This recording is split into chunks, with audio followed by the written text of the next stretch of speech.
కోహ్లీకి ఏమైంది? ఆ దూకుడు ఏది? వింటేజ్ విరాట్ ఎక్కడున్నాడో? కోహ్లీ తనదైన ఇన్నింగ్స్ ఆడి ఎంతకాలమైంది? విరాట్ అభిమానులు ఇప్పుడు ఇవే ప్రశ్నలు గుప్పిస్తున్నారు. పరుగుల రేస్లో వెనుకబడిన కోహ్లీని చూసి ఫీల్ అవుతున్నారు. మొన్నటి వరకు ఫామ్లో లేని రోహిత్ ఇప్పుడు తగ్గేదే లేదంటున్నాడు. భారీ షాట్లు కొట్టేందుకు రిస్క్ చేస్తున్నాడు. శుభ్మన్ గిల్ కూడా దంచేస్తున్నాడు. పరుగులు పోటెత్తిస్తున్నాడు. గేర్లు మార్చేస్తున్నాడు. భారీ షాట్లు కొట్టేందుకు రాహుల్ సైతం సై అంటున్నాడు. కానీ కోహ్లీ మాత్రం పరుగుల కోసం తంటాలు పడుతున్నాడు. న్యాచురల్ గేమ్ ఆడలేకపోతున్నాడు. కోహ్లీ క్రీజులోకి రాగానే స్పిన్నర్లు బరిలో దిగుతున్నారు. విరాట్ వికెట్ను ఖాతాలో వేసుకోవాలని పోటీ పడుతున్నారు. ఫామ్లో ఉన్నప్పుడు స్పిన్నర్లను ఉతికేసే కోహ్లీ ఇప్పుడు సమర్థంగా ఫేస్ చేయలేకపోతున్నాడు. ఈజీగా వికెట్ సమర్పించుకుంటున్నాడు. చివరి 6 అవుట్ల లెక్కలు చూస్తే స్పిన్నర్లకే కోహ్లీ వికెట్ ఇచ్చాడు. అందులో 5 సార్లు లెగ్ స్పిన్నర్లు వికెట్ తీశారు. అంటే స్పిన్ అంటేనే కోహ్లీ హడలిపోతున్నాడు.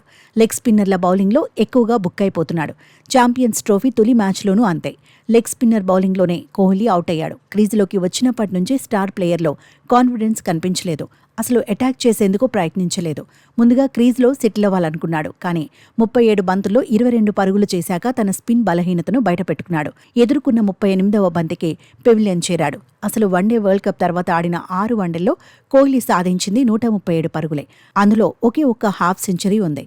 అది కూడా ఇంగ్లండ్తో ఆఖరి వన్డేలో. ఆ హాఫ్ సెంచరీ తర్వాతైనా పరుగుల పోటెత్తిస్తాడని ఫ్యాన్స్ ఎక్స్పెక్ట్ చేశారు. కానీ బంగ్లాదేశ్తో మ్యాచ్లో పరుగుల కోసం సతమతమయ్యాడు. తనంతట తానుగా ఒత్తిడిని పెంచుకుంటున్నాడు. కోహ్లీ స్టార్ ప్లేయర్ అని, సీనియర్గా బ్యాట్తో కుమ్మేయాలని అభిమానులు కోరుకోవడం సహజం.